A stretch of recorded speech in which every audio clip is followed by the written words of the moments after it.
पौड़ी जनपद की चौबट्टा-खाल विधानसभा सीट से सतपाल महाराज जी ने निर्णायक बढ़त ले ली है और संभवतः करीब 10,000 वोट से वो यहाँ पे चुनाव जीतेंगे, ऐसी संभावना है। आइए उनसे बातचीत कर लेते हैं। महाराज जी, लगभग 8,000 से ज़्यादा मतों की बढ़त आपने ले ली है और जिस तरह से पहले बताया जा रहा था कि एंटी इनकम्बेंसी आपकी विधानसभा में, ऐसा कुछ दिखाई नहीं दिया और भारी आपके पक्ष में मतदान हुआ है। किन चीज़ों का असर रहा है इस मतदान में?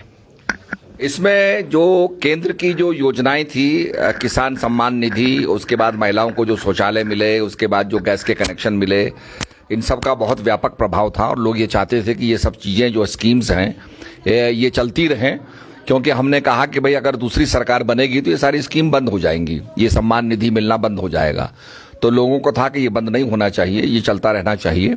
और मैं समझता हूं कि ये जो केंद्र की योजनाएं हैं और ये सारी योजनाएं जो हमारी राज्य की भी रही, उन्होंने आम आदमी को छुआ, तो इससे आम आदमी बड़ा उत्साहित था। और इनकम्बेंसी तो होती है, आपको पता ही है, पर उसके बावजूद भी हमने करीब काफ़ी सड़कें और हमने जो झीलें हैं, सतपुली की, सिंसी की झील, वो स्वीकृत कराई, काफ़ी सड़कें स्वीकृत कराई। तो लोगों में था कि बड़ा विकास हो रहा है और आगे भी होगा।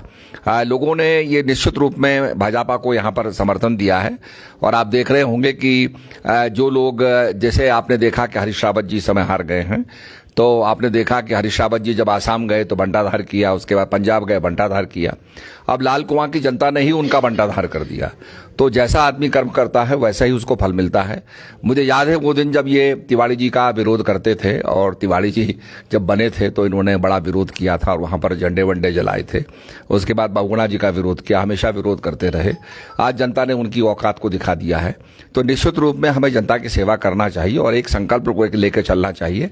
अति महत्वाकांक्षी हमको नहीं होना चाहिए। महाराज जी, जो आपने ट्रेन का सपना देखा था वो फलीभूत भाजपा सरकार में हो गया है। मैं समझता हूँ ये भी एक बड़ी बात होगी जब मतदान के लिए गई होगी जनता, केवल आपकी विधानसभा की ही नहीं, पूरे प्रदेश की जनता ने देखा कि रेल का प्रोजेक्ट और ऑल वेदर रोड, ये जो बड़े प्रोजेक्ट हैं, इनको लेकर भाजपा को दोबारा से सत्ता सौंपनी चाहिए।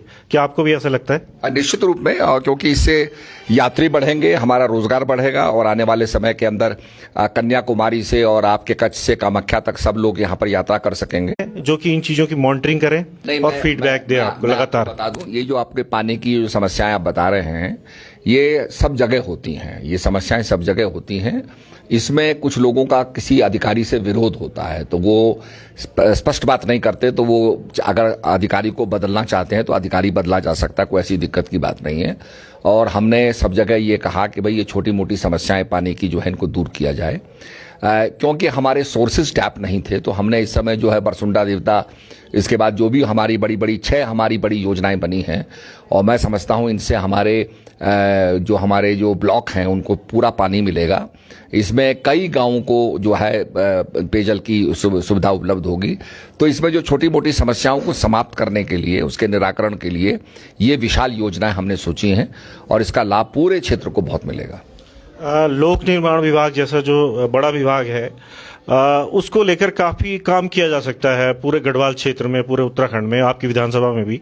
और ये विभाग आपको अंत में दिया गया जब कार्यकाल का, धामी जी की सरकार का अंतिम समय था, तब ये कार्यकाल आपको मिला।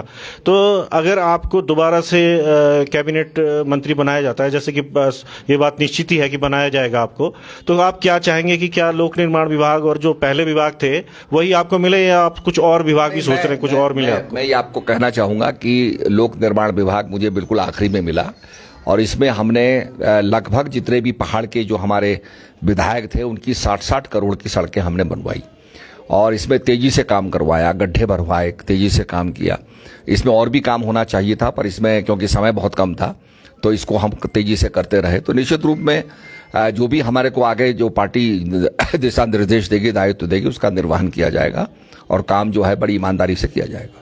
एक अंतिम सवाल, आप कभी कभी सवाल को लेकर नाराज भी होते हैं, लेकिन ये सवाल पूछना पड़ता है क्योंकि हम लोग गढ़वाल क्षेत्र के लोग हैं और गढ़वाल क्षेत्र में हमेशा ये बात होती है कि आपको मुख्यमंत्री कब बनाया जाएगा, तो क्या इस बार बनाया जाएगा? ये मैं नहीं कह सकता हूं। देखिए, हमारे जो शीर्षस्थ जो नेता हैं वो तय करते हैं, ये मेरे तय करने का विषय नहीं है।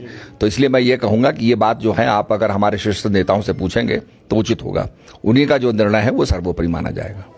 धन्यवाद। तो ये थे सतपाल महाराज जी, जो इस बार फिर से भारी बहुमत से यहाँ पे चुनाव जीत रहे हैं और निस्संदेह एक बड़े प्रोफाइल के मंत्री रहेंगे सरकार में। और संभवतः अगर कुछ ऐसे समीकरण बनते